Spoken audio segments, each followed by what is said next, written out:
A scrawny homeless kid stood between Lily and a hulking bully twice his size, his fists trembling. "Touch her again, and you'll regret it," he rasped. The bully laughed, until the kid's first punch landed. The beating that followed was brutal. Ribs cracked. Blood pooled on the pavement. Lily screamed for help, but no one came. When her father, a hardened Hells Angels member, discovered what happened, his face went stone cold. He made one phone call. Within hours, dozens of motorcycles roared into town, their engines shaking windows for blocks. What they did next would change everything, but not in the way anyone expected. Welcome to Hells Angels family. If you're new here, hit that subscribe button right now because this story will touch your heart in ways you won't expect. To my faithful subscribers who've been here from the beginning, may God continue to bless you abundantly. Before we dive in, let's lift this moment up in prayer. Heavenly Father, I come before you asking for your divine protection over everyone watching right now. Bless their families, Lord. Heal their bodies, provide for their needs, and give them peace that surpasses all understanding. Surround them with your favor, and let your presence be felt in their lives today. In Jesus' mighty name, amen. Now, what you're about to witness isn't just a story about a bully or a beating. It's about a homeless 12-year-old boy who finds the courage to defend a 7-year-old girl when no one else will, and the unlikely family of bikers who refuse to let him disappear into a system designed to erase kids like him. The first punch landed with a sickening crack. Lily's small body slammed into the brick wall behind Lincoln Middle School, her pink backpack skidding across the filthy ground, one strap snapping as if it were her arm. For a second, the world went silent. No cars, no voices, just the echo of that impact ringing in the narrow Detroit alley. Then the pain hit her, sharp and hot, spreading down her side as she gasped for air and stared up at the boy towering over her. Tyler's shadow swallowed her whole. He was 14, broad-shouldered, with dead, bored eyes that looked at Lily like she was a bug he hadn't finished stepping on.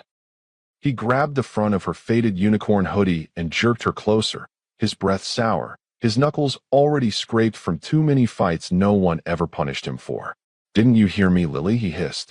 "You don't walk through my alley." I was just trying to get home," she stammered, her voice shaking. "Please, Tyler, I didn't." He slammed her back into the wall again. Her head snapped, vision blurring. "Your dad thinks he owns this neighborhood," Tyler sneered.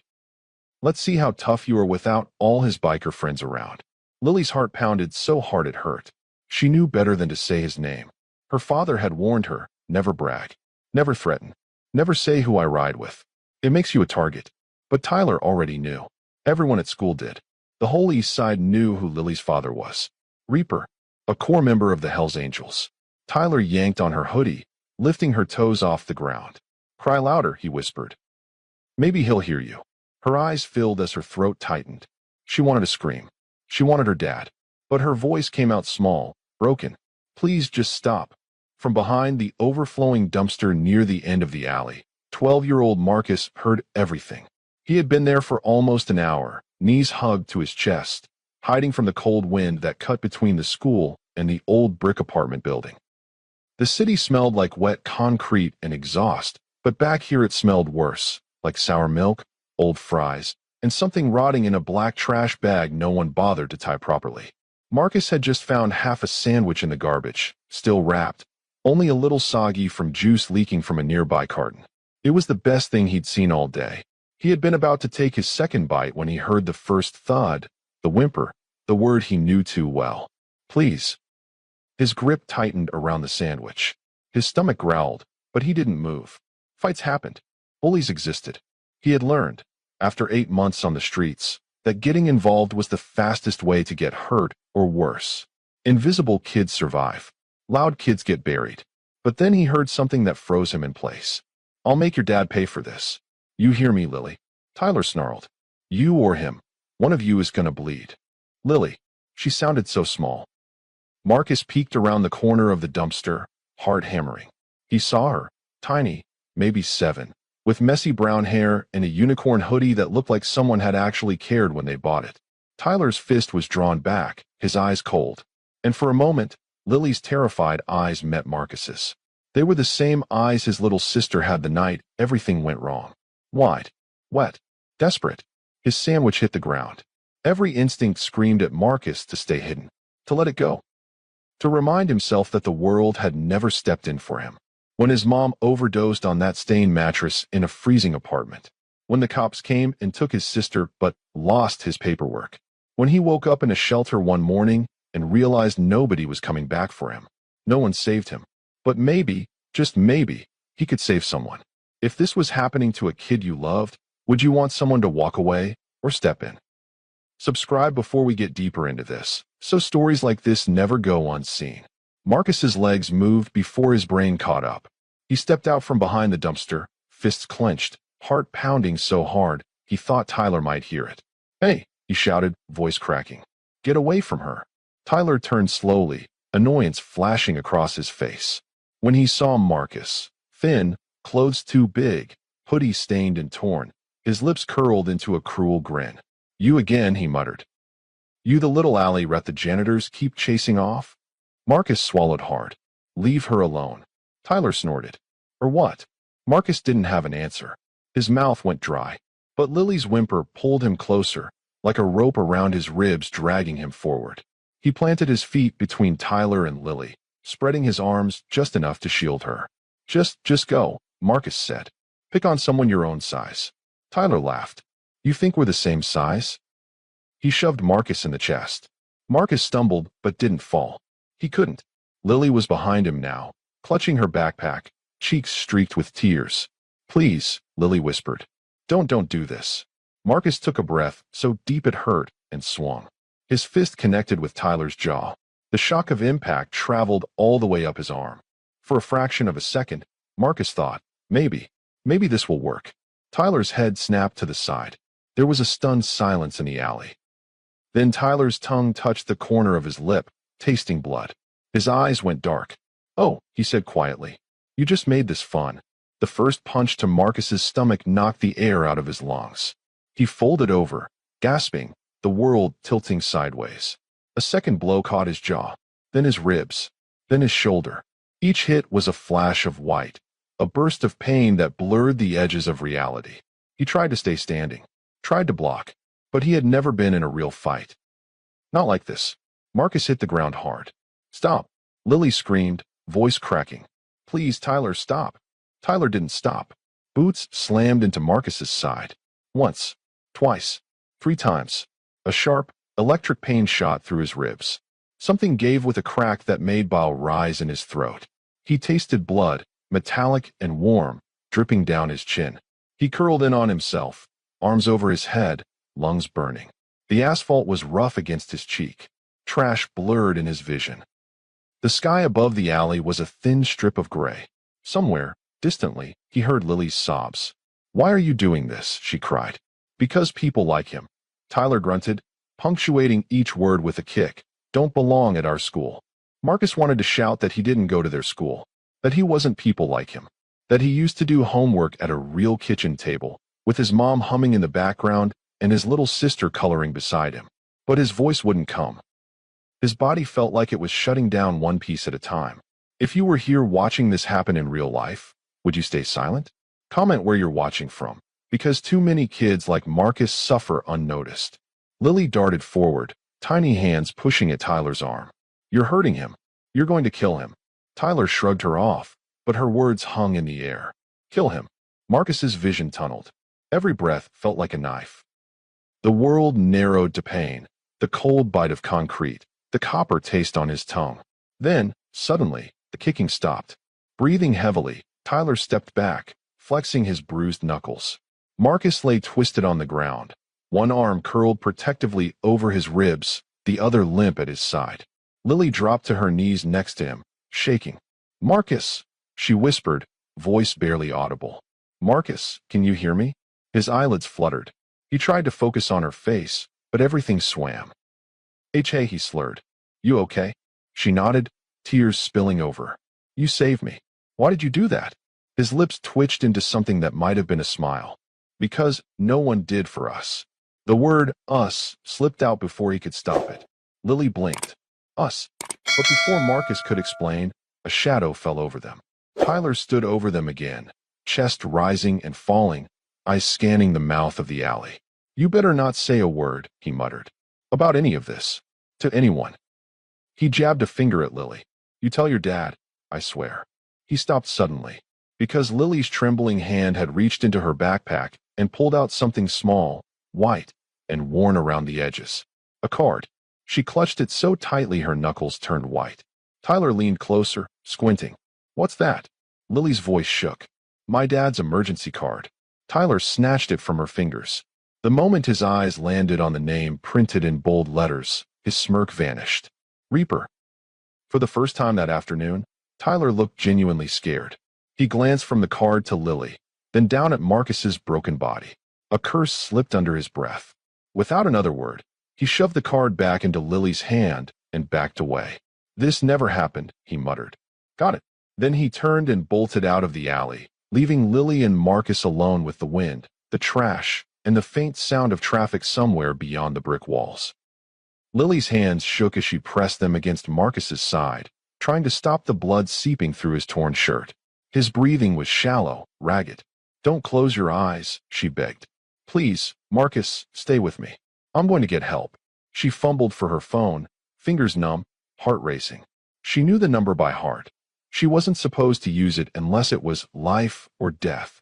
Her father's words echoed in her head. Only call this number if you're in real danger, Lily. The kind that changes everything. Her thumb hovered over the call button. She looked at Marcus, bruised, bleeding, barely conscious. This wasn't just danger. This was worse than any nightmare she'd ever had. She hit call. The line rang once, twice, a click, then a low, unfamiliar voice answered. Not her father's. Yeah, the man said. You got Reaper's emergency line. Who's this? Lily's throat closed. I'm Lily, she stammered. His daughter. I need my dad. Please. There was a pause on the other end, followed by a slow exhale.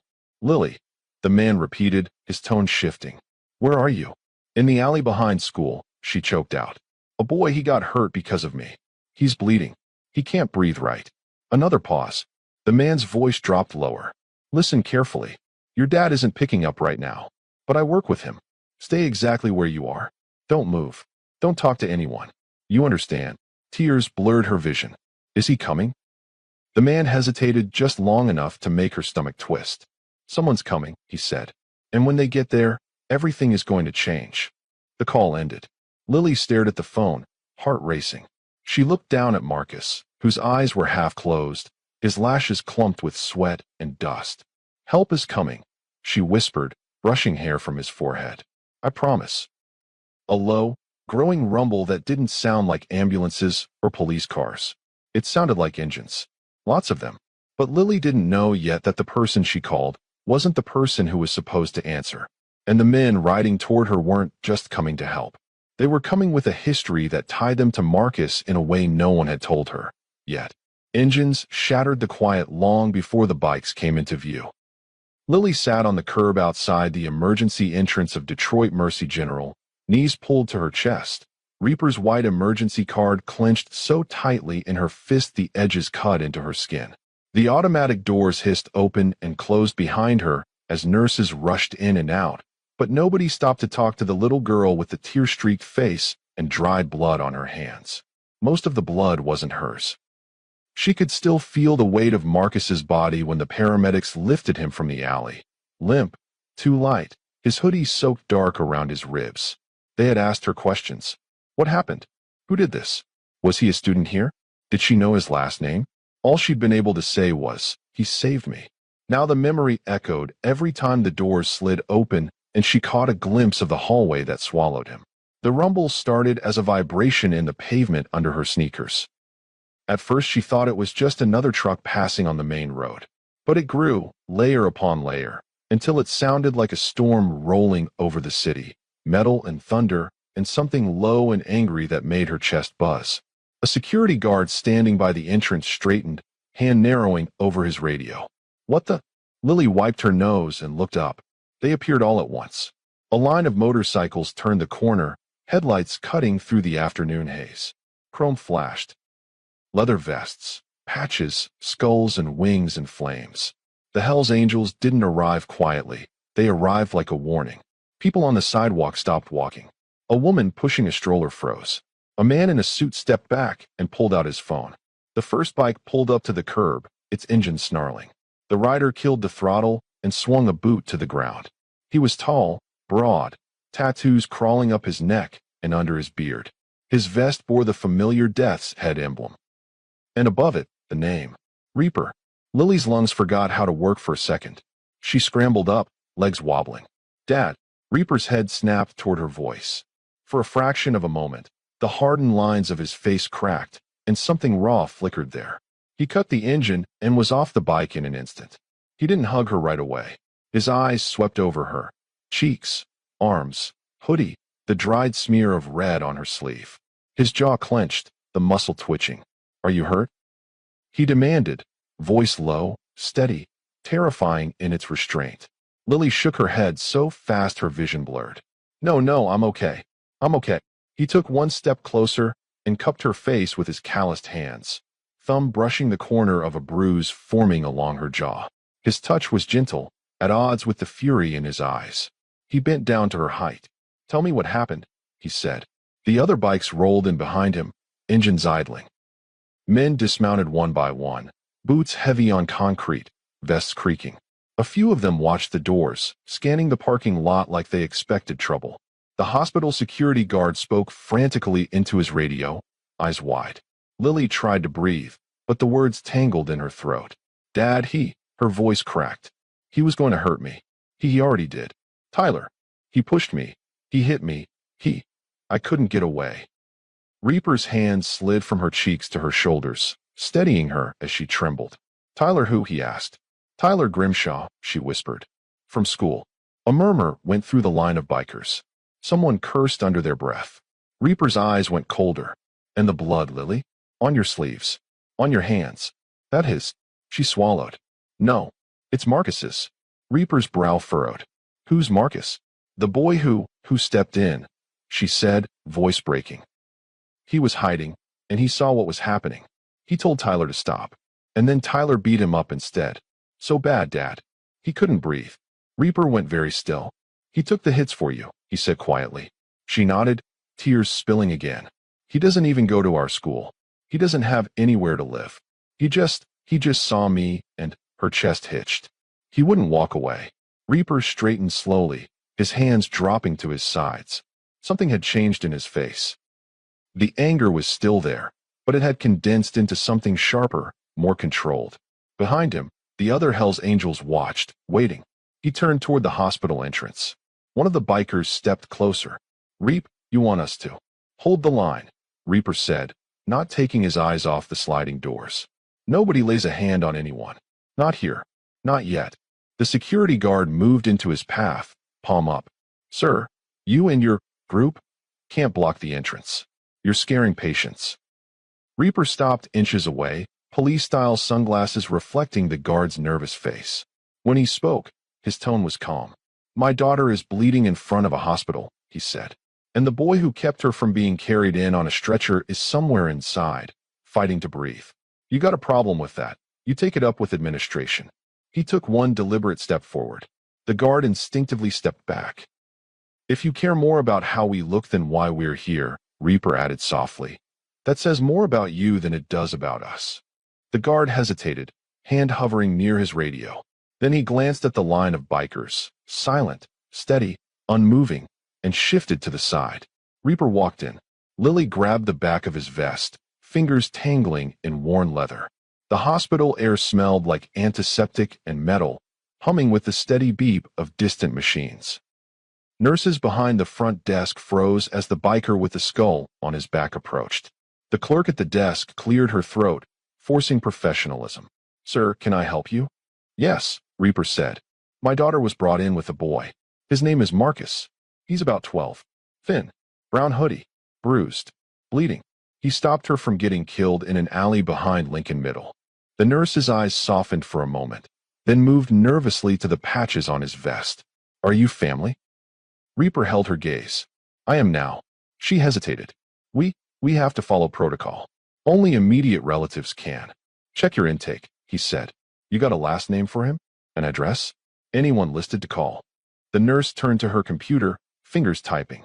Lily hugged Reaper's arm tightly, listening to the clacking keys. After a moment, the nurse frowned. He came in as unknown minor. No ID. No guardian on file. No emergency contact. Reaper's jaw flexed. So if he dies on that table, he asked quietly, who signs the paper? The nurse swallowed. The city. Eventually. Reaper leaned in, lowering his voice. Put my name on it. Lily's head snapped up. Dad, you mark him down as under my care. Reaper continued, eyes never leaving the nurse. You need papers, I'll sign them. You need a responsible adult, you're looking at him. Until someone can prove otherwise, he's not going to be just another body the system forgets. The nurse stared, caught between rules and the man in front of her who looked like he'd walked out of a headline and into her lobby. Sir, you can't just. I can pay, Reaper said, sliding a thick, folded stack of bills from his vest and setting it on the counter. Whatever it costs. He stepped into a fight to protect my blood. That makes him my responsibility. The weight of the money made a soft thud. For a brief second, the entire waiting room went quiet. Right now, somewhere out there, another kid like Marcus has nobody willing to step up. Like and subscribe so these stories aren't buried and forgotten like they never happened. The nurse's eyes flicked to the cash, then back to Lily, who still had streaks of dried red on her wrists. Her shoulders sagged. I'll see what I can do, she murmured. He's in trauma 3. They're still working on him. Reaper nodded once. Take me to him. Just one person in the room, she warned. Children aren't allowed. Reaper looked down at Lily. She stared back, stubborn as ever, lip trembling but chin up. I'm not leaving, Lily said, voice small but firm. He saved me. I have to be here. The nurse hesitated. If anything happens. Reaper's hand settled on Lily's shoulder. She stays behind me. You have my word. After a long beat, the nurse nodded and led them down the hall. The fluorescent lights buzzed overhead. They passed rooms full of pale faces, machines blinking, families hunched in plastic chairs.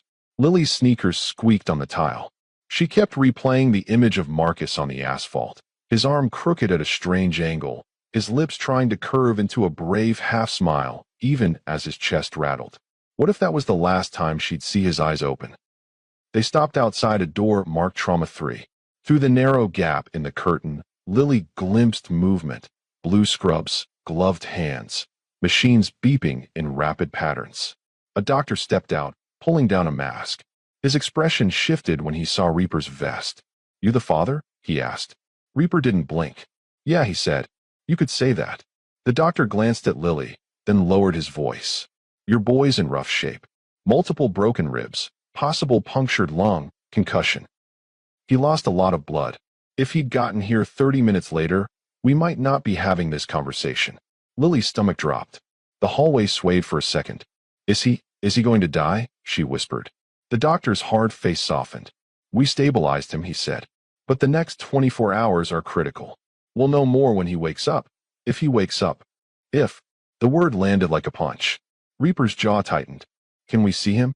Briefly, the doctor said. No touching the equipment. No getting in the nurse's way. He needs rest. He pushed the curtain aside.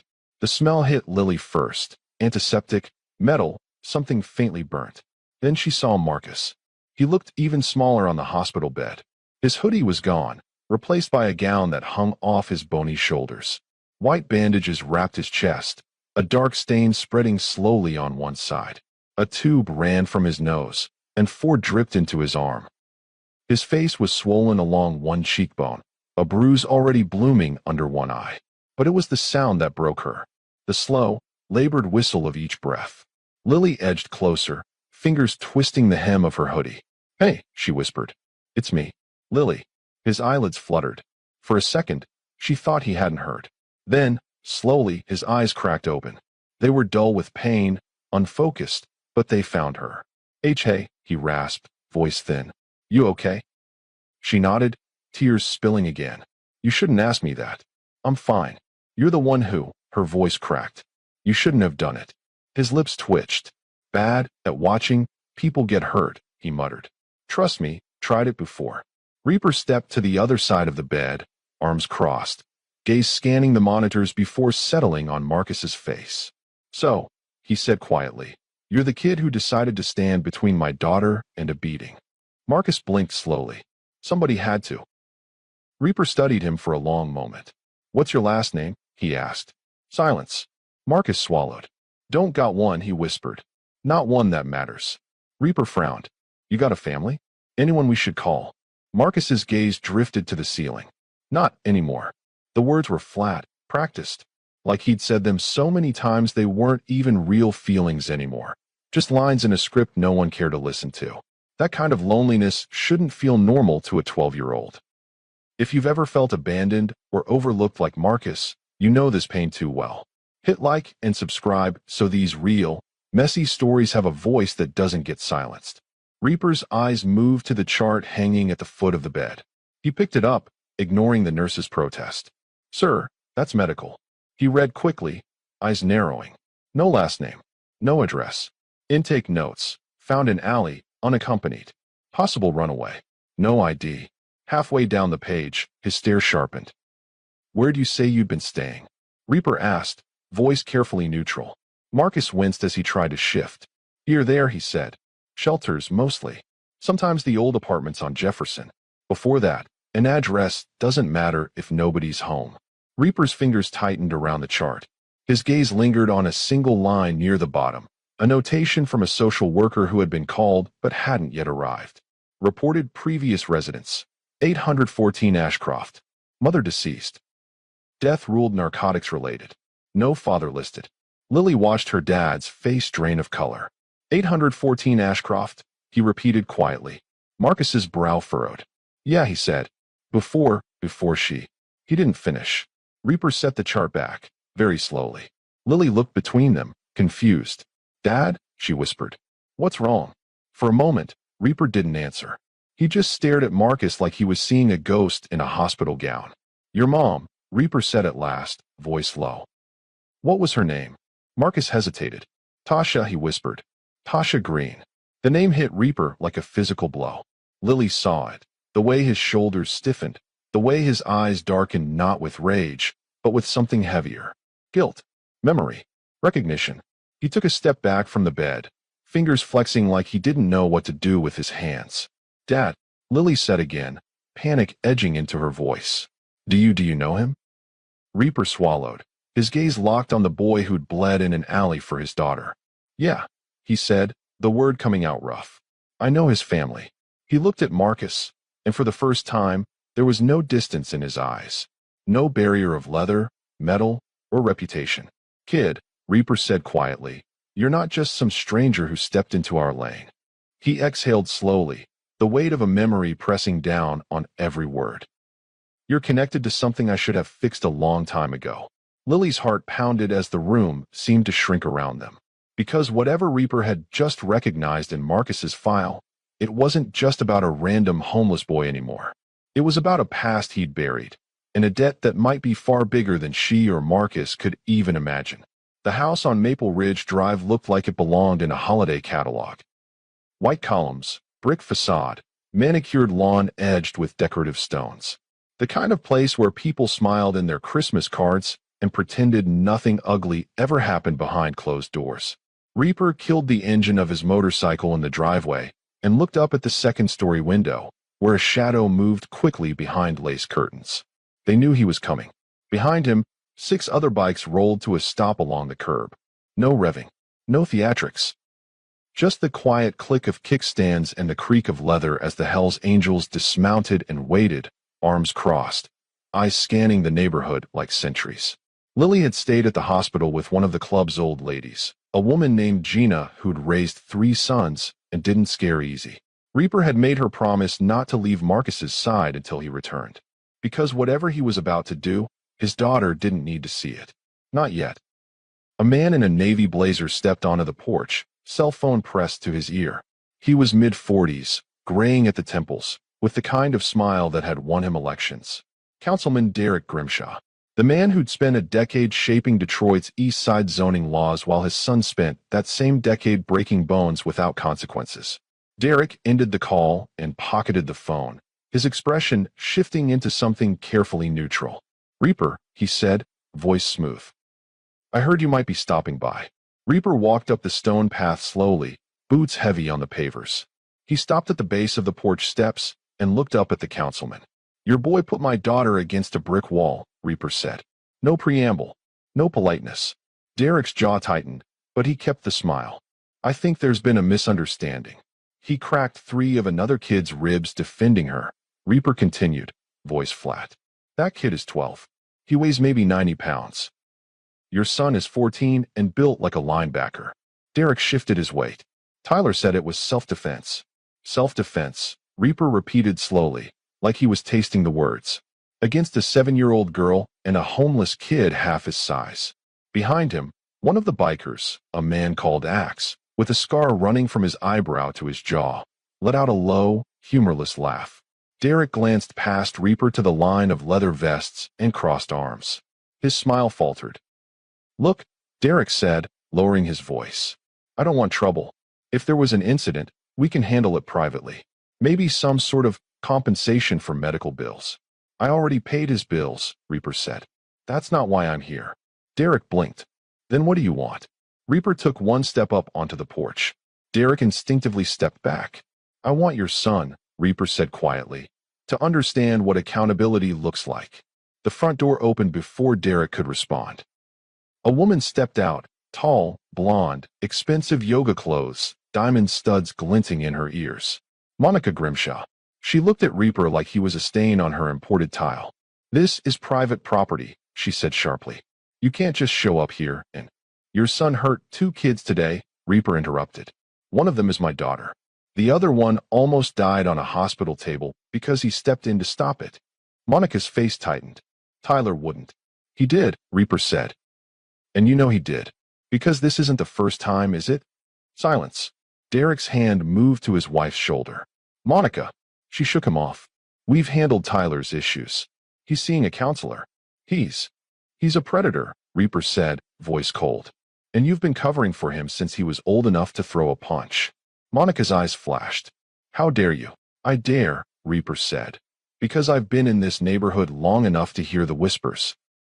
The parents who pulled their kids out of his class. The lawsuits you settled under the table. The broken noses, black eyes, and restraining orders that mysteriously disappeared. Derek's face went pale. Reaper pulled a folded piece of paper from his vest and held it up. I made some calls this morning, he said. Turns out, your son has hurt at least 6 kids in the last 2 years. You paid off 4 families. Threatened 2 others with legal action if they talked. Monica's lips parted, but no sound came out. So yeah, Reaper continued, voice dropping. I dare. Derek stepped forward, hands raised. Look, we can work this out. Name your price. I don't want your money, Reaper said. I want your son downstairs. Now. Monica crossed her arms. Absolutely not. Reaper's gaze shifted to her, unblinking. Then I walk out of here, go straight to the police station, and hand them every name on this list. Every family you silenced. Every kid your boy hurt. And I make sure the press knows exactly how a city councilman used his position to bury his son's violence. Derek's face drained of color. You're threatening me. No, Reaper said. I'm giving you a choice. Bring him down, or I bring everything else down on top of you. When powerful people would rather pay than face the truth, kids like Marcus pay the price instead. Like and subscribe if you believe accountability matters more than a family's reputation. Monica's hands shook. She glanced at her husband, then at the bikers lining the curb, then back at Reaper. Fine, she whispered. But if you lay a hand on him. I won't, Reaper said. I'm not here to hurt him. I'm here to make sure he understands what he did. Monica disappeared inside. The sound of muffled voices drifted through the open door, sharp, defensive, escalating. Then footsteps. Tyler appeared in the doorway. He was bigger than Reaper expected. Broad shoulders, thick arms, a face that still carried the soft edges of adolescence, but the eyes of someone who'd learned early that rules didn't apply to him. He looked at Reaper with a mixture of defiance and fear. You wanted to see me? Tyler said, voice tight. Reaper studied him for a long moment. Yeah, he said. I did. He gestured to the driveway. Walk with me. Tyler hesitated, glancing at his parents. Derek gave a tight nod. Monica looked like she wanted to vomit. Tyler followed Reaper down the steps and onto the lawn, stopping a few feet from the motorcycles. The bikers didn't move, but their presence was a wall, silent, immovable. Reaper turned to face him. You know who I am? He asked. Tyler nodded slowly. Lily's dad. Right, Reaper said. And you know what you did to her. Tyler's jaw clenched. It wasn't. I didn't mean to. Stop, Reaper said. Don't lie to me. You cornered her. You hurt her. And when a kid half your size told you to stop, you beat him so bad he couldn't breathe. Tyler's gaze dropped to the ground. Look at me, Reaper said. Tyler's eyes snapped up. That kid you put in the hospital? Reaper continued. His name is Marcus. He's 12. He's been homeless for 8 months. He's got no family, no home, no one looking out for him. And he still chose to step between you and my daughter. Tyler swallowed hard. You think that makes you tough? Reaper asked. Beating a kid who had nothing to lose and still chose to protect someone else. Tyler's voice came out small. I didn't know. You didn't care, Reaper corrected. There's a difference. He took a step closer. Tyler flinched, but didn't move. You want to know why I'm really here? Reaper asked. It's not just about Lily. It's about every kid you've hurt. Every kid your parents paid off. Every family too scared to speak up because your dad has power and money. Tyler's face flushed. That's not. It is, Reaper said. And it stops. Today. Derek's voice called from the porch. That's enough. Reaper held up a hand without turning. You had your chance to raise him right. Now he hears it from me. He looked back at Tyler. Here's what's going to happen. You're going to apologize to Marcus. In person. When he's strong enough to hear it. Tyler's mouth opened.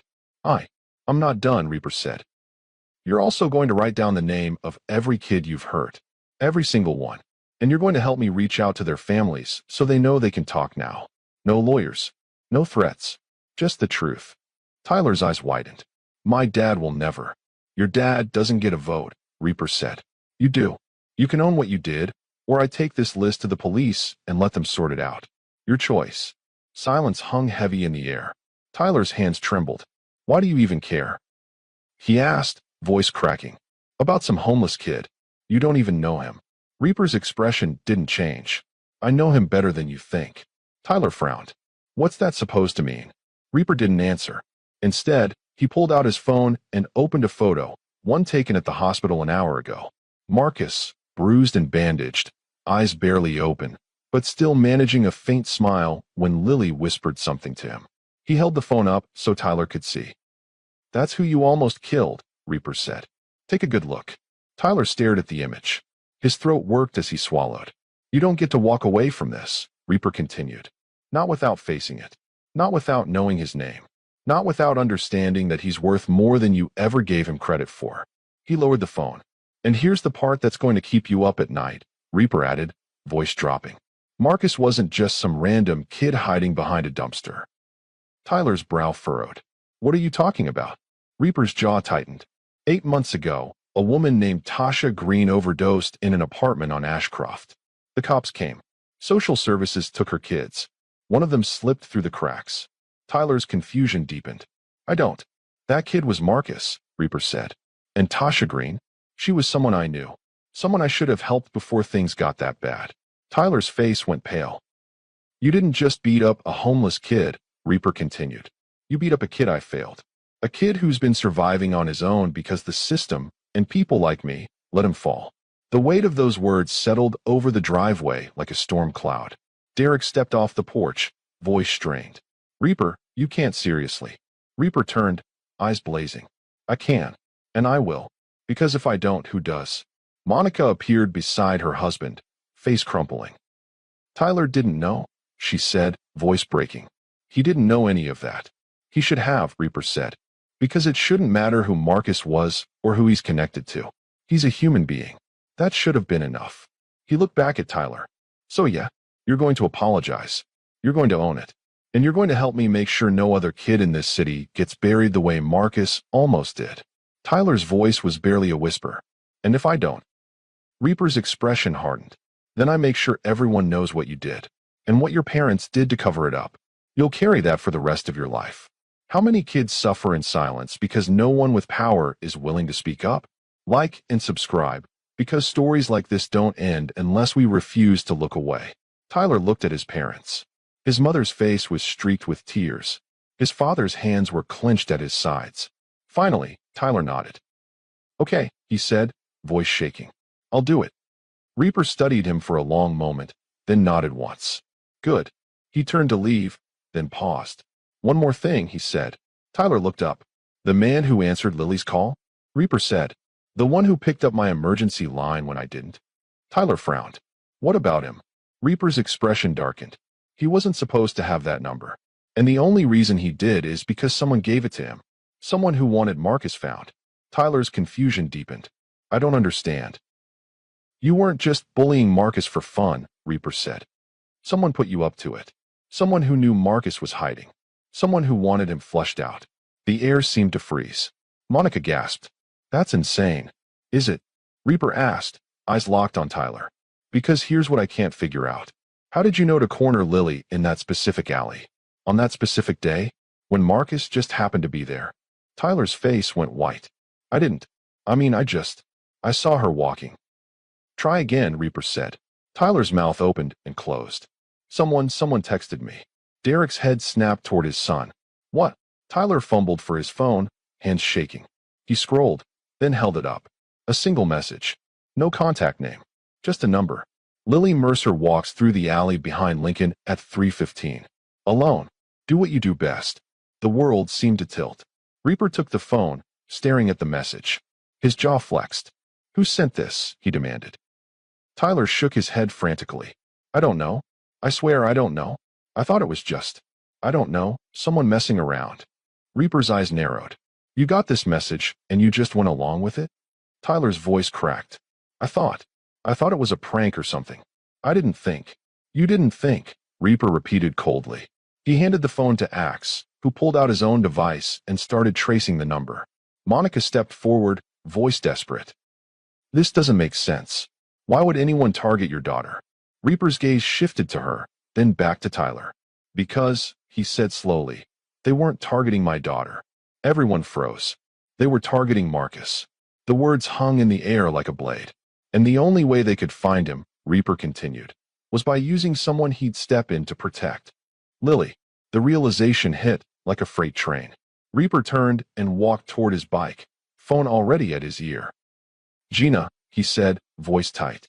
Lock the hospital room. Don't let anyone in. I don't care if they say they're doctors.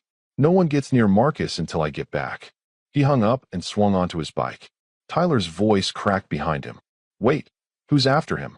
Reaper looked back one last time, face carved from stone. The same people who killed his mother. He kicked the engine to life. And as the Hells Angels roared out of Maple Ridge Drive, one terrifying truth settled over the quiet suburban street. Marcus wasn't just a victim of a bully. He was bait. And whoever set the trap was still out there. Marcus woke up choking on plastic and chemicals. The ceiling above him was a blur of white panels and humming lights. For a moment, he thought he was back in one of the shelters, bright, too cold, the kind of place where you couldn't tell if it was day or night. Then the pain hit. His chest burned like someone had driven nails between his ribs. Every breath felt wrong, shallow and sharp. He tried to sit up, and a lightning bolt of agony shot through his side. Easy, kid. The voice came from the chair near the window. Marcus turned his head slowly. A woman sat there, arms folded, long dark hair pulled into a messy bun. She wore a leather vest over a faded band t-shirt, tattoos curling down her forearms. Her eyes were softer than the rest of her, brown, tired, observant. Hospital, she said. You're at Detroit Mercy. You took one hell of a beating. He wet his cracked lips, tasting metal. Lily. The woman straightened a little. She's fine, she said. Shaken, bruised, but fine. She's with one of the guys downstairs grabbing hot chocolate. Your first words aren't about yourself, huh? Marcus let his head sink back into the pillow, relief loosening something tight in his chest. Good, he rasped. The woman stood and stepped closer. Name's Gina, she said. Reaper asked me to keep an eye on you while he handles things. Marcus frowned. Handles what? Gina hesitated. Something flickered in her expression. Conflict, maybe, or worry she didn't want him to see. People who hurt kids, she said finally. And people who think they can make kids disappear without anyone noticing. His pulse spiked. Disappear? Gina glanced at the door, then back at him. You remember anything from the alley after you went down? He squeezed his eyes shut, trying to pull the memories into focus. Tyler's booed in his ribs. Lily screaming. The taste of blood. The sky narrowing. Then the siren. Hands lifting him, voices shouting over each other. Ambulance, he whispered. Then nothing. Gina nodded. Paramedics said there was a man in the crowd when they loaded you in. Stood there just long enough to watch. Then vanished before anyone could ask questions. Marcus's stomach nodded. What kind of man? The kind who doesn't belong outside a middle school, Gina said. Wrong shoes, wrong watch, wrong eyes. Not a parent. Not a teacher. She slipped something from her pocket and laid it gently on his blanket. A cheap plastic hospital bracelet. His own, except the name line had been scratched. Originally, the pen indentation suggested someone had written a last name, and then someone else had dragged a thumb over it before the ink dried, smearing it to nothing. Marcus stared at it. I don't have a last name. Not really. I told them that. Yeah, Gina said. But somebody tried to give you one before the paperwork went through, then made sure it wasn't readable. His throat tightened. Why would someone? Because if they can prove who you are, Gina said softly, they can make sure you never leave alive. The monitor beside the bed beeped faster. If someone was willing to erase a kid's identity just to make them easier to bury, what else are they willing to do? Like and subscribe if you believe kids like Marcus deserve to be seen, not erased. Marcus's hand shook as he pushed the bracelet away. Who's they? He whispered. Gina's jaw tightened. Reaper thinks it's connected to what you saw before your mom died. The air in the room seemed to thin. He hadn't told Lily that part.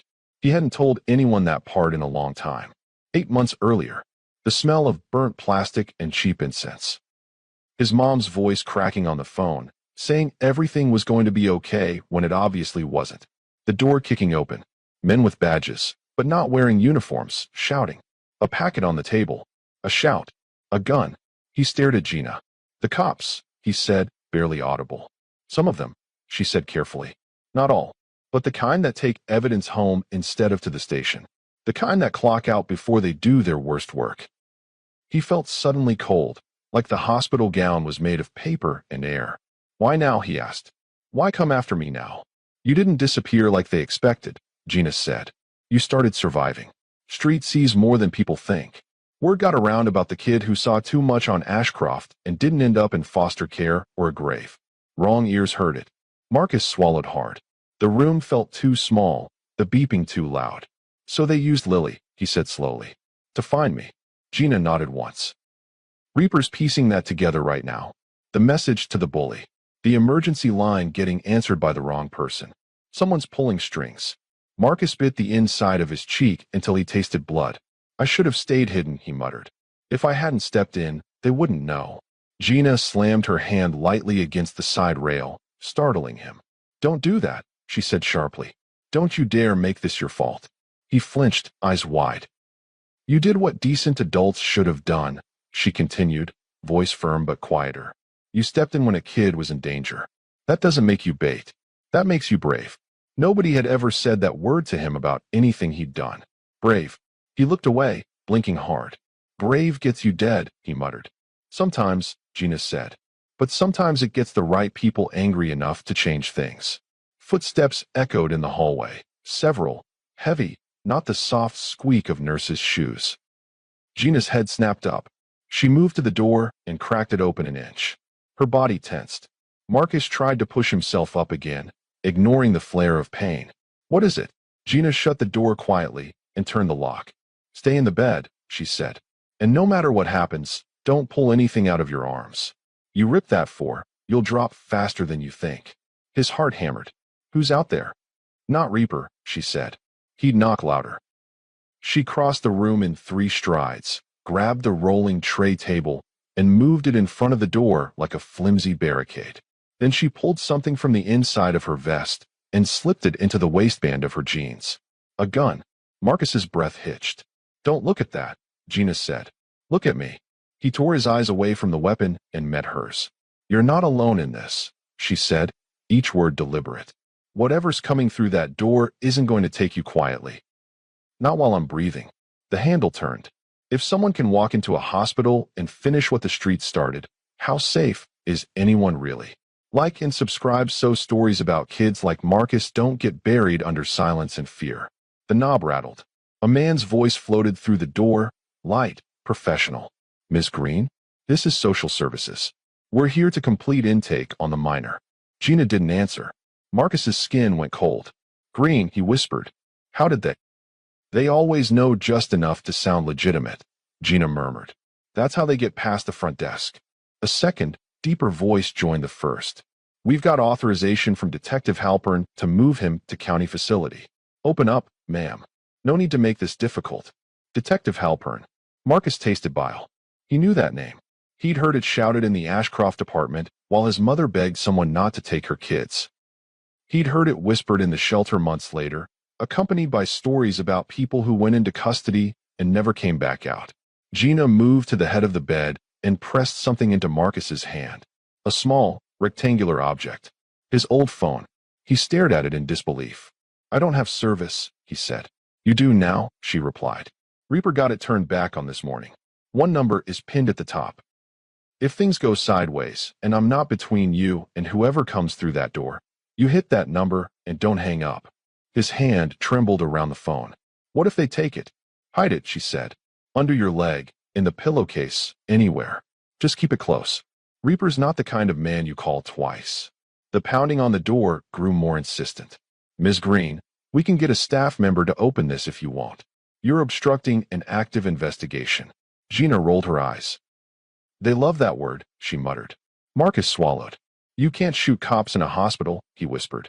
They'll lock you up forever. Relax, she said, though her jaw was clenched. I didn't say I was going to shoot anyone. But there's a difference between a badge and a death sentence, and somebody needs to remind them. She walked back to the door and called out, voice muffled but clear. Kid's asleep, she said. Doctor said no visitors until he's stabilized. You got a problem with that. You talk to the attending physician. A beat of silence. Then the second voice, harder now. You don't want to cooperate? That's fine. We'll get security and make this official. Gina smiled without humor. You do that, she called back. Just make sure they bring real security. Not rented guns with fake paperwork. The hallway went quiet. Marcus's chest rose and fell too fast. His fingers dug into the blanket. He could hear his heart in his ears. Why are you doing this? He burst out. You don't even know me. Gina looked at him, and for a moment, the tough exterior slipped. Because 8 months ago, your mom asked for help and didn't get it, she said. Because a man Reaper respects told him something about a deal gone wrong on Ashcroft and a kid who saw everything. Because we've spent years pretending the system would sort it out and watching it eat kids alive instead. She took a breath. And because Lily came home with your blood on her sleeves, she added. That makes you ours, whether you like it or not. The words hit something deep and unsteady inside him. Ours. Nobody had used that word about him since before the apartment, before the overdose, before the social worker who promised she'd be right back and never was. He looked away quickly, blinking burning behind his eyes. A soft knock interrupted them. Different rhythm, different weight. Gina stiffened, then relaxed a fraction. That's him. She unlocked the door, but didn't move the tray. She cracked it just enough to see, then opened it wider. Reaper stepped into the room, shoulders filling the doorway. He looked different than he had at the school meetings Marcus had glimpsed from afar. Less like a legend and more like a man carrying something heavy. His hair was flattened from a helmet. His vest smelled like rain and gasoline, and his eyes, when they landed on Marcus, held something rawer than anger. Gina shut the door behind him. Well, she asked. Reaper's jaw worked. It's dirty, he said. Text to the bully came from a burner. Emergency line was picked up by someone who shouldn't have had it. Halpern's name is all over the paper trail from Ashcroft. Marcus's stomach clenched. He's here, he whispered. In the hallway. I heard them. Reaper nodded once. I know. Gina crossed her arms. You want me to stall them while you get him moved? Reaper shook his head slowly. We're not moving him, he said. That's exactly what they want. Marcus stared. Then what? Reaper stepped closer to the bed. First, he said quietly, you and me need to clear something up. He pulled a worn photograph from his vest and set it on the blanket. It showed a woman in her 20s, laughing at something off camera, eyes bright, hair falling over one shoulder. She held a cigarette in one hand and a baby on her hip, a baby with the same eyes Marcus saw in the mirror every morning he had access to one. His breath hitched. Mom, he whispered. Tasha, Reaper said. Marcus's head snapped up. You knew her. Reaper nodded. A long time ago, he said. Before the apartment on Ashcroft. Before you. Before any of this. His voice was rougher now, edges frayed. I was young, Reaper continued. Dumber than I like to admit. She and I ran with some of the same people. I pulled out of a deal. She didn't. When it went sideways, I told myself it wasn't my problem anymore. He looked down at the photo. I was wrong, he said simply. Marcus could feel the room shrinking around them. She never talked about you, he whispered. She wouldn't, Reaper said. I wasn't someone she should have been proud to know. But when I heard about a kid from Ashcroft who'd seen bad cops do bad things, and then I saw your chart with her name on it. He swallowed hard. I realized this wasn't just some mess the world dropped in our laps, he said. This was a mess I helped create. By walking away when I shouldn't have. Marcus's fingers curled in the blanket. So what? He asked, bitterness creeping in. Now you feel guilty, so you show up? The words were harsh, but his voice shook. Reaper didn't flinch. No, he said. I feel responsible. There's a difference. He leaned in, forearms resting lightly on the bed rail. What Halpern and his kind did to your mom, to you, to your sister, that's on them, Reaper said. But the fact that nobody with power stood between them and you, that's on all of us who looked the other way. I can't fix the past, but I can make damn sure they don't finish what they started. Marcus wanted to believe him, wanted to grab onto those words like a life raft. But hope felt dangerous. Hope got you hurt. So what now, he asked. They're right outside. They can just walk in here and... No, Reaper cut in. They can't. Not the way they planned to. He reached into his vest and pulled out a small black device, setting it next to the monitor. Gina frowned. You tapped the room? Halpern's guys love shortcuts, Reaper said. They avoid paperwork like it's the plague. They don't want witnesses. They want quiet. So when they come in here, they're going to lose their body cams, cut corners, try to move him without signatures. He tapped the device. This doesn't lose anything, he said. Audio, video, the works. It's tied to a cloud account Lily's teacher helped me set up. The second they cross a line, it goes off-site. Marcus stared at the tiny blinking light. You're baiting them, he realized. Reaper's lips twitched in something that wasn't quite a smile. You said you were tired of running, he said. Time to let them run instead. Gina shook her head. You're playing this close, Reap. Too close. We don't have a choice, he said. If we move him, they call it obstruction. If we hand him over, he disappears. This is the only way to put them somewhere they can't buy their way out of. The pounding returned, harder, more official this time. Open up, a voice barked.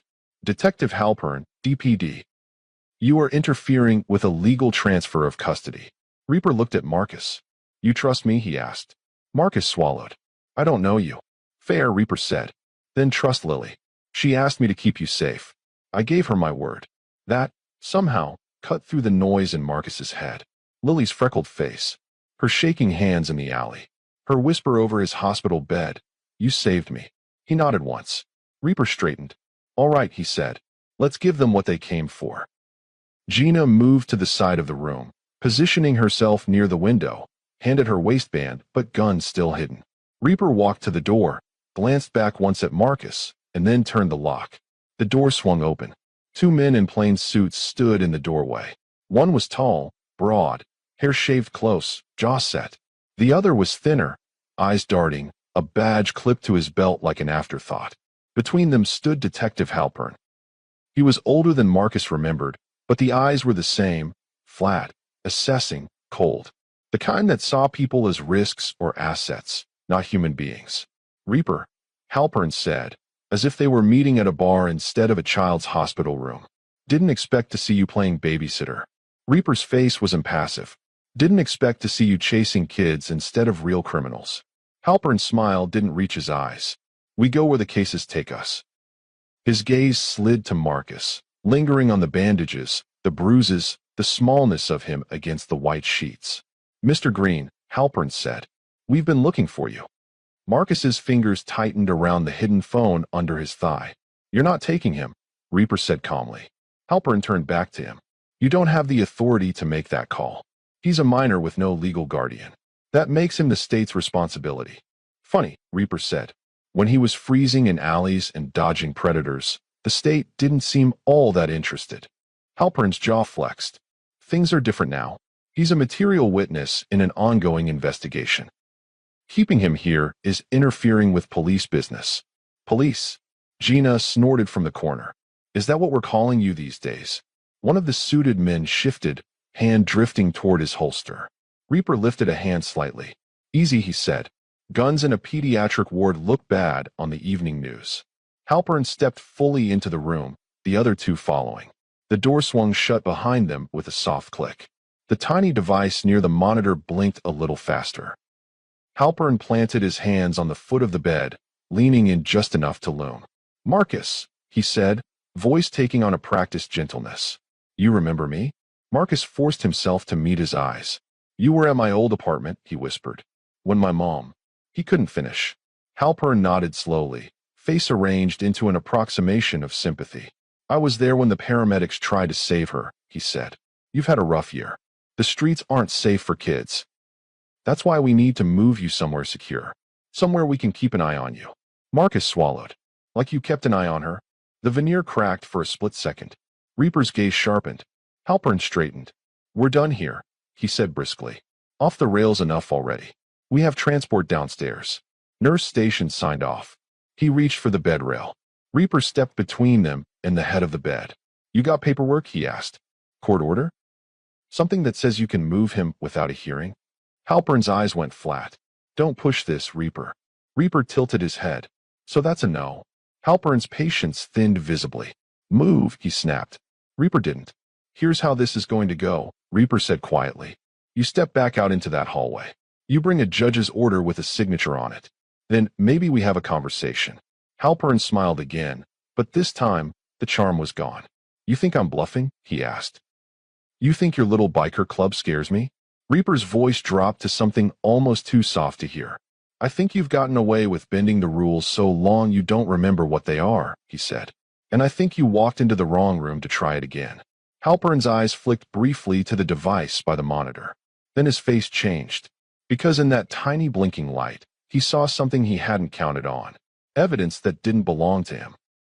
For the first time since stepping into the room, Detective Halpern looked unsure. Detective Halpern's gaze stayed glued to the blinking device. For a man who'd built a career on controlling scenes, he suddenly looked like he'd walked into one he didn't own. His jaw clenched. The two officers flanking him shifted uneasily, casting quick glances at the camera tucked beside the monitor, then at Reaper's expressionless face. You recorded this? Halpern asked quietly. Reaper didn't bother to look at the device. You walked into a hospital room to move a beaten 12-year-old with no court order, no guardian, and no lawyer, he said. You tell me, should it be recorded? Halpern's fingers curled against the bed rail. Turn it off, he said. Can't, Reaper replied. Signal's already gone off-site. Cloud, multiple backups. You could smash that thing, and you'd still have a bigger problem than me. Halpern's eyes hardened. You think anyone will believe a biker over a decorated detective? Reaper's smile was humorless. I think they'll believe the kids you failed, he said, and the families you threatened, and the councilman who's very motivated to throw someone else under the bus to save his career. Marcus watched, heart pounding against the bandages. For the first time, the man who'd haunted his nightmares didn't look invincible. He looked cornered. Halpern straightened his blazer, mask snapping back into place. We're done, he said tightly. For now, but this isn't over. He turned toward the door. Actually, Reaper said, it is. Halpern stopped. Reaper pulled out his phone, thumb tapping quickly. You remember the assistant DA on 3rd? He asked. The one you leaned on to bury Ashcroft? Turns out losing his re-election bid made him chatty. Halpern went still. In about 30 seconds, Reaper continued. Your boss is going to get a packet with timestamps from this room, statements from other kids you relocated, and the message you sent a bully to flush Marcus out. Halpern's bravado cracked. You can't prove that number was mine. Reaper nodded toward the hallway. Axe traced it back to a private line leased in your wife's maiden name. Sloppy, for a guy who prides himself on details. Halpern's hand twitched toward his holster, then dropped. There were too many witnesses. Too much tech he didn't control. And here's the fun part, Reaper added. I didn't send that packet to just one person. He took a step closer. I sent it to 6, he said softly, including internal affairs, a reporter that hates your guts, and a judge you screwed on a promotion 3 years ago. So go ahead. Walk out that door. But don't pretend you're walking back into the same life. For every Marcus who survives long enough to be heard, there are kids who never get that chance. Like and subscribe so stories like this don't die in the dark with them. Halpern's face went blank, the look of a man realizing that every escape route led off a cliff. You think you're some kind of hero? He muttered. Reaper's gaze didn't waver. No, he said. Heroes don't let it get this bad before they show up. Silence pressed in. Then Halpern did something Marcus didn't expect. He stepped back from the bed. Get out of my way, he told his own men. The taller officer looked confused. Detective. That's an order, Halpern snapped. We're leaving. He turned without another word and walked out, shoulders rigid, steps too controlled.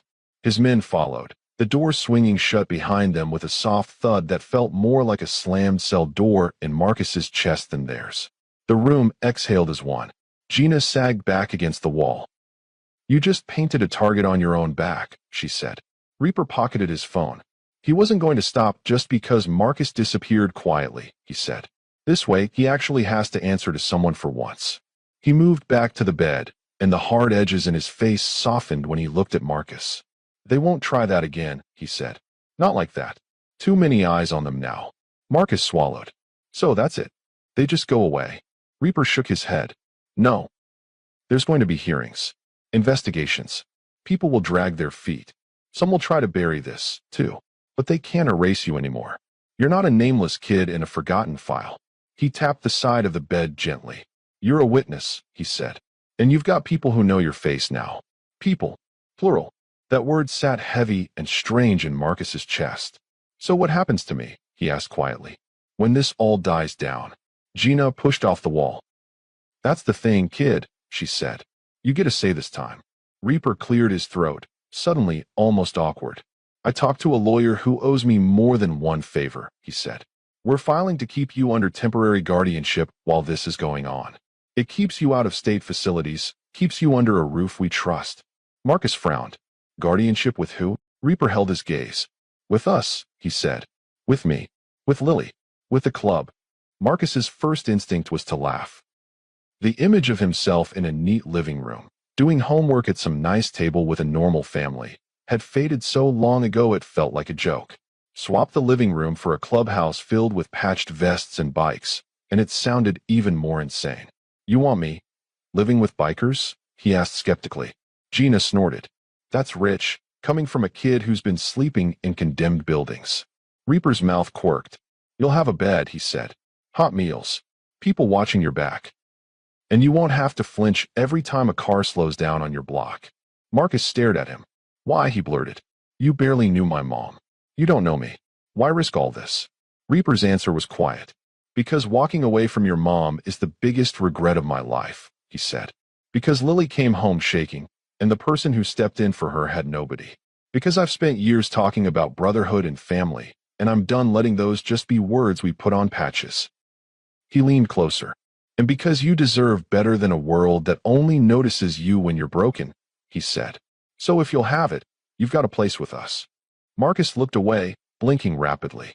The room blurred at the edges. Nobody had ever said, you deserve better, like they meant it. The door cracked open again.